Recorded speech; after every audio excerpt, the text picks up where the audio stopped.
Hawak na ngayon ng Taal Municipal Police Station dito sa Batangas si Engineer Abelardo Calalo, ang isang district engineer ng DPWH dito sa Batangas na naaresto dahil sa umano'y tangkang panunuhol kay Batangas 1st District Representative Leandro Legarda Leviste. Sa spot report ng pulisya, nakasaad na noong Biyernes, August 22, tinangka umano ni Calalo na suhulan si Congressman Leviste ng higit 3 million pesos para huwag na niyang imbestigahan ang umano'y anomalya sa DPWH projects sa distrito. Pero imbes na tanggapin ang suhol, agad itong inireport ng kongresista sa mga pulis na nagresulta sa pagkakaaresto ng sospek.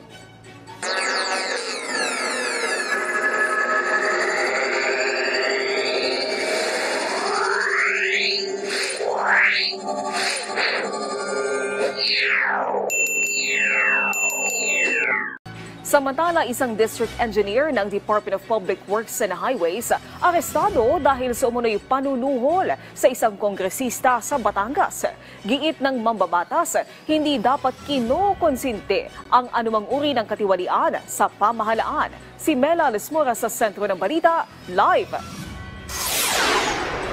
Naomi, narito tayo ngayon sa Taal Municipal Police Station kung saan nakapiit ang isang district engineer na nagtangka umanong manuhol ng kongresista. Yan nga ay si Congressman Leandro Legarda Leviste. Pagtitiyak naman ng mga pulis, nakatutok na sila sa kasong ito.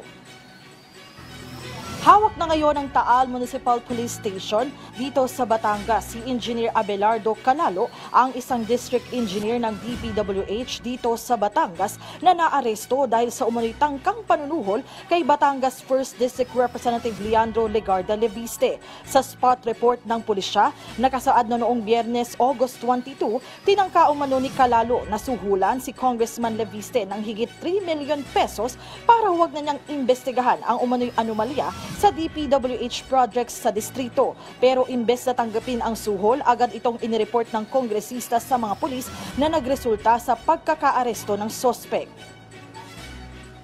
Last Friday, around past 6 p.m., nakareceive yung ating chief of police ng Taal na information, ma'am, na mayroong attempt to bribe si Congressman Leviste. So immediately nag-respond yung ating police, ma'am, and right there and then, pagdating nila sa area na ibigay, ma'am, ay nandun, ma'am, nakita na yung si engineer at nandun din yung evidence. We are assuring the public that we are doing our job. When there are reports like this, ma'am, we respond immediately, and we will not condone or tolerate or do cover-ups in the investigation of cases like this one, ma'am. Ayon naman sa pahayag ni Congressman Leviste, formal silang maghahain ng reklamo laban kay Engineer Calalo bukas August 26 sa Office of the Batangas Provincial Prosecutor. Nanindigan ng kampo ni Leviste na kailanman hindi dapat kinukonsente ang anumang korupsyon sa DPWH at sa halip dapat ay palagi ngang magdemand ng mas dekalidad na proyekto sa anumang ahensya ng gobyerno. Pinuri naman ng iba pang mambabatas ang naging hakbang ni Leviste. Tinawagan ko agad si Senator Lawrence, sabi ko, ano nangyari kay ganon. In so many words, sabi niya, yeah, I'm so worried about his security. So more or less, he confirmed na talaga nangyari yon. I was worried last night. Ang concern ko, alam mo, neophyte congressman, without taking anything away from him or questioning his resolve to pursue this case to its logical conclusion. Inisip ko lang, baka sobrang daming pressure kasi 5 o'clock nangyari yung bribe try and yet walang ka-news about it, walang announcement. So inisip ko, baka mamaya may mga pressure na sa kanya. So I blew the lead para mawala yung pressure sa kanya. That was my intention. Bakit ako nag-tweet late last night about the incident? After confirming that it was indeed Congressman Leandro Leviste.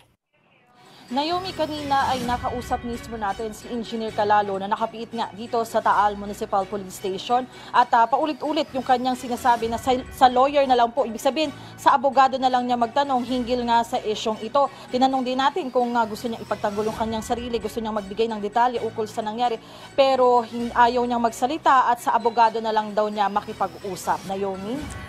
Maraming salamat, Bella Lesmoras.